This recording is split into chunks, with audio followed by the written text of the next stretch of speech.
The 90s, a decade I remember very well, and for some of you, you will as well. And for some of you, the items you see in this video, you will think, wow, what are those? So let's take a trip down memory lane and look back at some of my collection of things I had from the 90s. Let me know in the comments section if you have them and what items you have as well. Now the first thing we're going to look at is some money. A 5p coin. Now you may think it's a 5p, but it's actually a bigger 5p. Yes, because the 5p that we're all familiar with now, the really small one, was introduced in June 1990, so it replaced this one. Now this old one is actually roughly the size of a new 10p, not much difference. So that's how much bigger they were then, and if you think how tiny they are now. And then also, speaking of 10p, we have an old 10p as well. Which now this one was replaced by the one where we all know now in September 1992. And this one, a particular one, is from 1976. Oh, and the 5p I showed is from 1979. So they're quite old coins in themselves. And I know we often say, looking back, nostalgia and all that, that you always think everything is better, but I do like the bigger money. And some of you may remember also the 50p that we're used to now, which is quite thin, was a lot thicker and a lot heavier as well. And also the composition metals that the coins are made up of have changed over the years as well, as you'll notice from the pound coins now, which now have like two different coloured metals as opposed to one that the pound coins used to be made from. Okay, so moving on,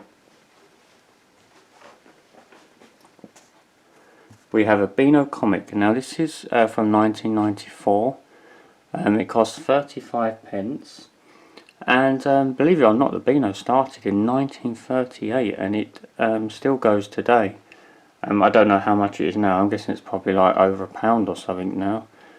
And I remember reading these fondly, getting them from the newsagents, reading the different stories, especially going on holiday or on a car journey, reading them. And there was a Dennis the Menace TV series as well. And you got various other Billy Whiz, I remember very well. And then you've also got Calamity James on there. What have we got on the next one?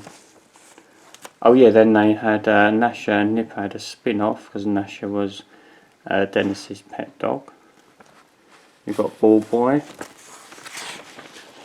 Les Pretend, and then of course you always had some advertisements, so you got one there for Cocoa Pops.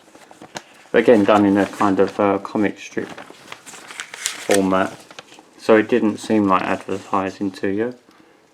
Got another sort of Dennis, Billy Whiz and Smithy doing things there.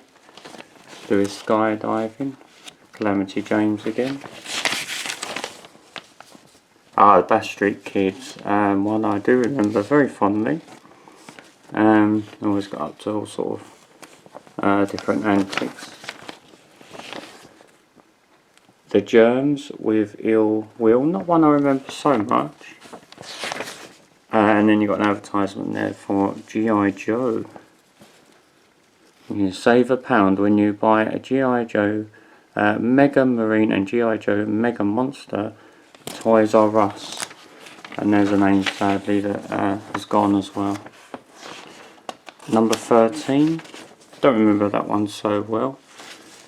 And then advertising the Beano Summer Special there. The Summer Specials are interesting, that was 99p there. Summer Specials are always good as well because they're extra thick, loads of extra content in it.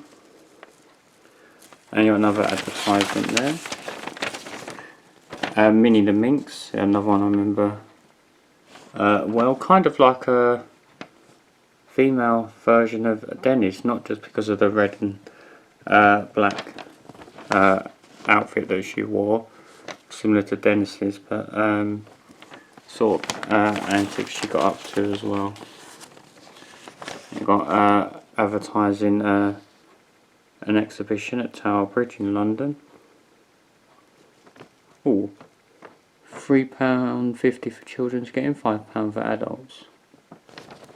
Oh, and there's an interesting phone number as well, 071. Of course, they all now have 01 in it, or even 02 now, isn't it? I'll keep up now. And then you got Dennis the Menace's fan club. Oh yeah, and you get 2 club badges. I'm sure actually I have them somewhere, so if you dig them out for a future video. Roger the Dodger.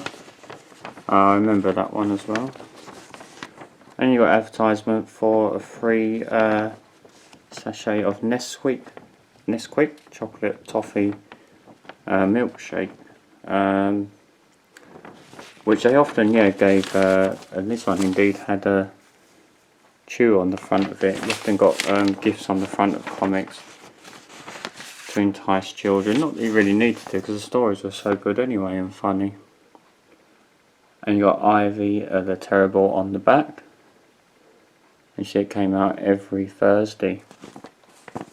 Gonna have to have a look at current Beano and see what characters are still in it and see how they've changed. You know, because sometimes some of them, like the kids' cartoons now, they've changed to try and be current with the way the world is now.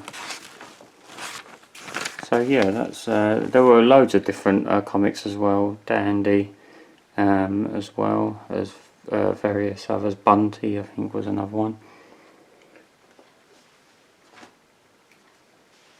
Now, for those of you that are on pay-as-you-go for your mobile phone, I believe nowadays you just get go in and just say, can I have £5 on whatever network it is, and then they just give you a receipt and you put the number in. I don't know, because I'm contracting, I've been for a long time. But before you did that, you had these cards now. Orange, pay as you go. Orange, of course, got turned into part of EE, I believe. So you'd go into a shop or supermarket and just say, can I have £5 on Orange, please? And they give you this card, and you'd scratch off a number and top up, normally I think on an automated service. And then of course 1-to-1, which became T-Mobile, which is one I have there as well. And then of course that became part of EE as well, I believe. And the, interesting enough, the 1-to-1 ones on T-Mobile are more plastic here, and these are card, the orange ones. And you find that your top up didn't last that long, because obviously things like text messaging were so more expensive because you didn't have WhatsApp and all the social media, and phones weren't capable of doing elaborate texting, so you had to often send various texts, which might cost you, say, like 40-50p if you're sending 4 or 5 texts. And then you know, it'd soon add up, because a text you could only do so many characters. And I think that's where a lot of the abbreviation of texts came in, so you could try and squeeze in and say what you wanted to say. And staying with phones, we've got a phone case. This is for 8210. I do have my 8210 somewhere, which I'll do for a future video, because I like to get it working and show you how it worked. But there was a big thing with changing cases, and Nokia were at the forefront of it, and so you could just clip these on. There were coloured ones like this, but there was branded ones and all sorts of different designs that you could collect, and it was a great thing to change your phone. So you could have one design one day and another design another day. And also with phones, this is a phone I had. Now I know it looks a bit of a weird phone, but this is a Motorola V100 from 1999. And I should say also that Nokia case was from 1999 as well. I had Nokias for a while. I went to this Motorola because it appealed to me. I can't find a charger at the moment, but I want to get it working and show you what it was like. And it looks, you know, primitive now, but at the time it was really popular and groundbreaking because you had a QWERTY keyboard, which of course was unusual because normally you had to press like so twice to get the letter B or 3 times to get the letter S, and you'd often get the wrong character. So having a QWERTY keyboard, we could just type your message, appealed to me. And you got earphone socket in the side, and a memory card there. You can see the battery on the back. Yeah, so that was a downside. It was hands-free, so you could only do it hands-free. But obviously, ironically, nowadays most people do talk on their mobile phone hands-free. So it was kind, in a way, looking towards the future. And it had vibration alerts and mono ringtones, and you know, listening to that now sounds really like basic, but it was really sort of groundbreaking for the time. And you know, phone companies are really sort of competing with each other to get the best phone out there. So yeah, hopefully I'll find the charger and we can have a look at that. And it's got a big screen as well, which also for the time, if you compare the Nokia, roughly that bit there would have fitted over the screen, you can see a different size. Okay, now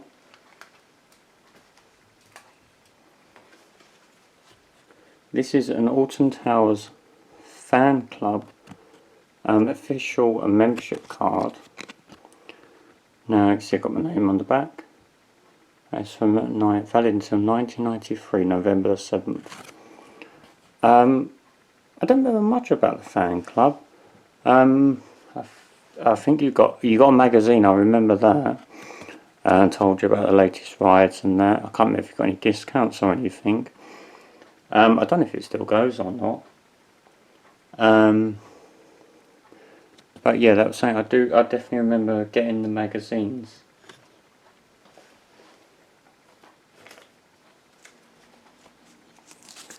Now, Smarties. Smarties, as you know, always have the answers, but they also have some secrets as well. Now, this is a booklet I remember a little bit about. It's from around about 1998. Now, I can't remember how you got it, like as in if it was in a multi-pack of Smarties or you had to, because I don't think, you know, you wouldn't send off for the booklet. I can't remember how you got the booklets. It might have come with a magazine. But all I remember was, see those white sweets there, they were, yeah, sort of multicoloured on a white sweet with your regular Smarties. And you've got like a comic inside, an adventure comic, and then there was puzzles to do, and you could send off and win a prize, as it says down the bottom there. Yeah, so they were like something really fun to do.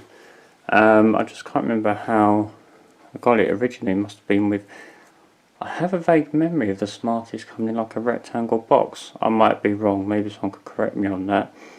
But I definitely remember those big sweets. They were stuck in my mind, and obviously shame we don't have them anymore. Now I've got a few badges. Now this is a 7-Up badge. I'm not sure when this is from. I got it in the 90s. It might be a bit earlier, but it's the design is based on the 7-Up logo. Of course 7-Up you can still buy now. And if I remember rightly, 7-Up gets its name from, now, is it, I might get this wrong, but it's either to do with the 7 ingredients in it or the 7th attempt. I think it's something to do with the 7 ingredients, and the up representing the bubbles, of course, going up in a fizzy drink.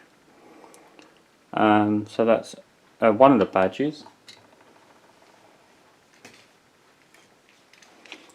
Now I've got a Looney Tunes badge featuring Sylvester and Tweety.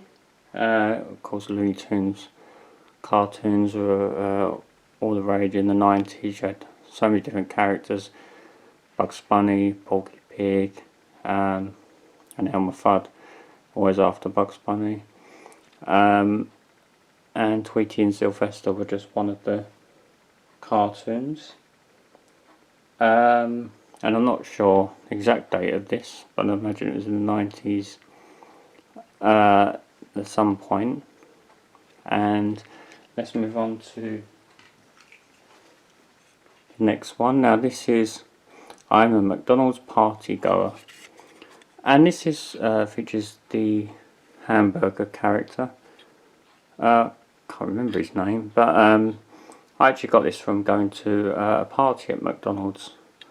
I don't know if they still do parties at McDonald's, do they? But yeah, this is a badge I got.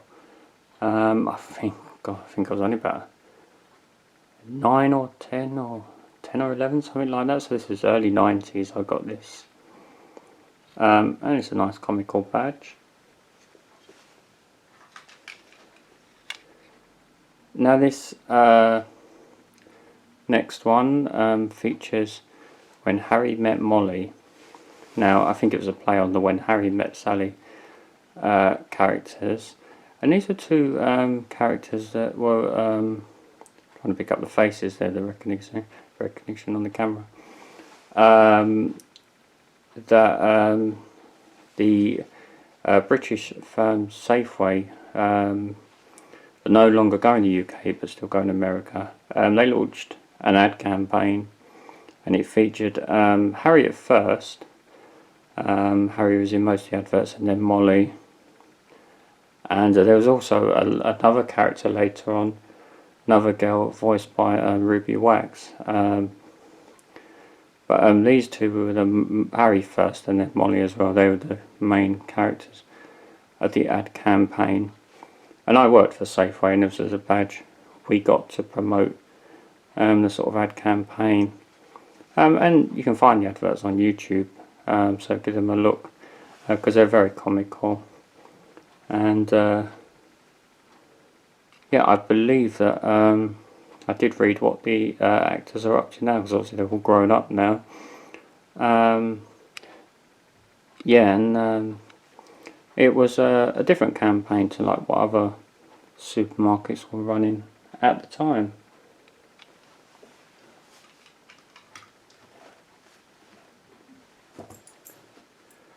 And now we have a key ring. I don't know what date this is from. This is a Chewits key ring featuring the sort of a monster that fronted the Chewits campaign for a long time. I don't know what he's actually supposed to be, but he was kind of like a King Kong character, I think. I think that was the idea behind it. It's very solid metal and quite heavy as well. I think that'll definitely weigh your keys down. But it's nice to have something very well made and strong. So I'm not sure the date on that, but sometime in the 90s, no doubt. Now, a great TV program from the 90s. Well, it actually started in the 80s. It ran from 1987 to 1994. But this book is from the 90s, and it's Nightmare. And I've got a few of these. And as I say, it's based on the thrilling TV series, and it was a great TV series. Loads of clips on YouTube, so you should check them out. And basically, it's a choose your own adventure book, which is a great way of doing the TV series in book form. So the idea is, you'd start from the beginning, but then you'd get options. If you decide to do this, go to page whatever, and you know your adventure may continue or it may end depending on what you choose to do. And there was also a separate lot of choose your own adventure books as well, and I have some of them, so I'll showcase them when I find them. But yeah, there's a lot of different stories, like how you could end up situations based on your decisions. I don't know if they still make choose your own adventure, but they're a great concept, fun idea for a book. And like I say, Nightmare was a great TV series. I did rewatch it recently again, because like I say, it's all on YouTube, and hopefully they might do a DVD release sometime. Now, two things that today, by today's standards, with our iPods and iPhones and all these phones that can have store loads of music on, before that we had to use things like these, which are cassette players, cassette tapes. You'd put your tape in there, and then you got your stop, your rewind and your play functions, earphones in there, and this is a nice see-through design, and your battery went in there, an AA battery, which you'd find would get drained very quickly as well. But remember, here's a blast from the past, going to Walrus, getting tapes, and listening to them again on car journeys, or you could put it in your pocket, well, coat pocket, because it won't really fit in your trousers pocket, but it was great to be able to listen to music on the go, say before the iPods and the Sony Walkmans and all that came along.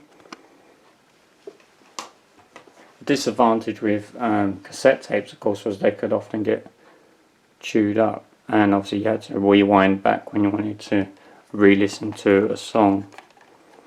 Okay, so now we've got a CD player. This took 2 AA batteries. The most annoying thing about CD players was some of them were not anti-skip. I can't remember if this one was or not. Oh, you just say skip protection on it. So what that means is basically you could be walking along, and if you cause sort of like a sudden movement, the CD will stop and just skip because of the movement, but this prevented that. You've got your earphone slots and that on the side, and your buttons on the front, and a little display screen as well.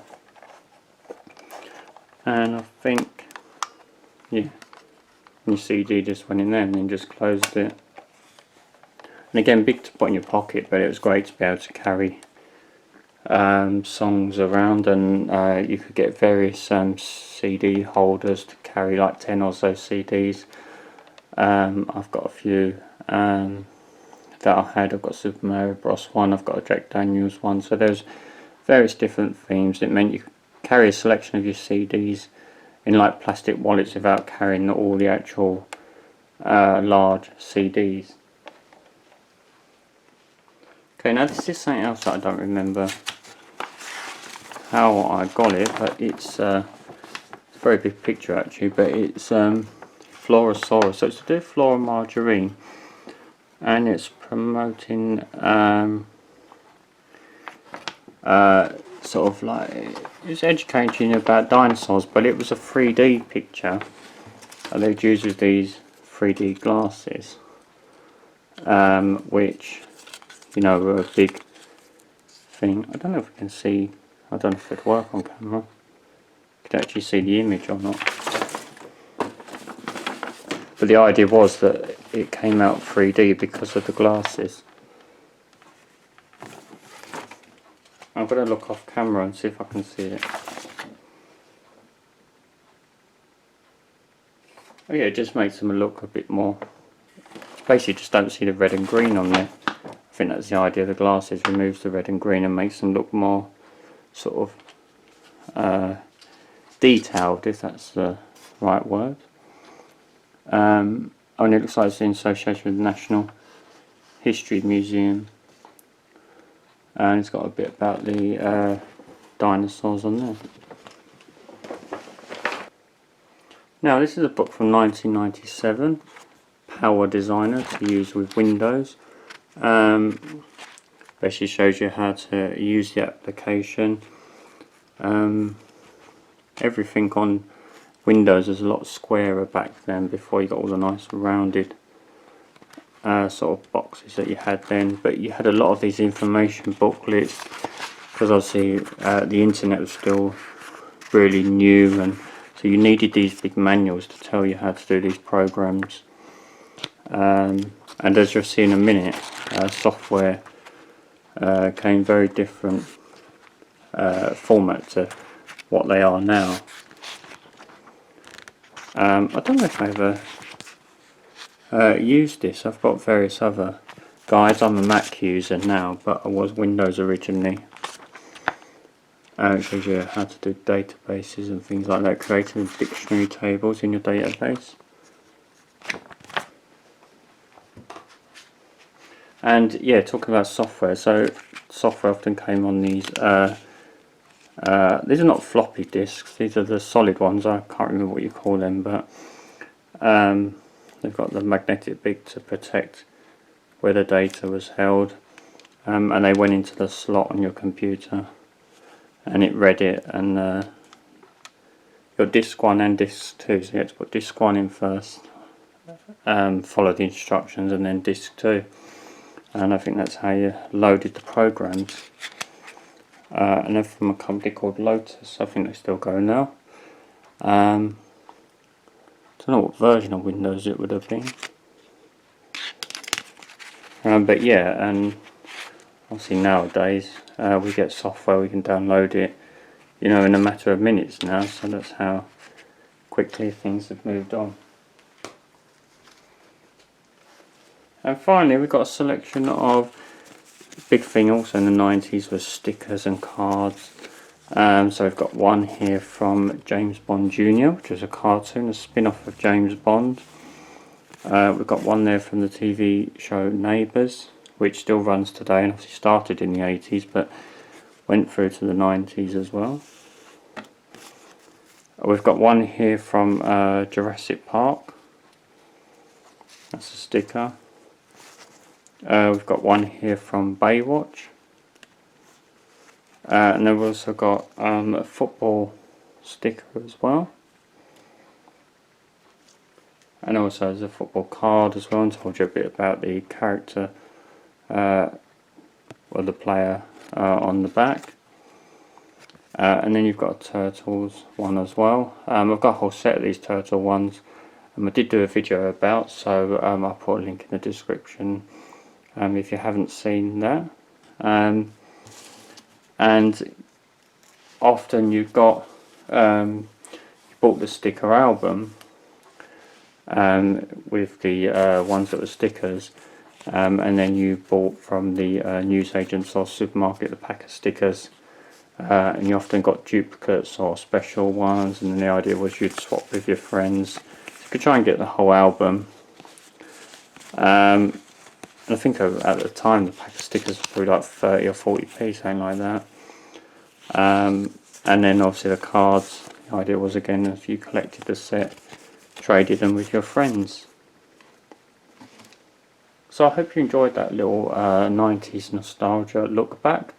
There will be some more. I'll be doing an 80s one and also a noughties one as well, because some of the things I thought, oh, these were 90s, and then I looked, it was early noughties, so just go to show. So look out for those videos. So thank you for watching. Please like the video so more people can see it, and like and subscribe. Ring that bell for notification if you haven't subscribed already. Thank you to everyone that has. Appreciate it. I always do a variety of videos. as you can check out in my playlist on the channel.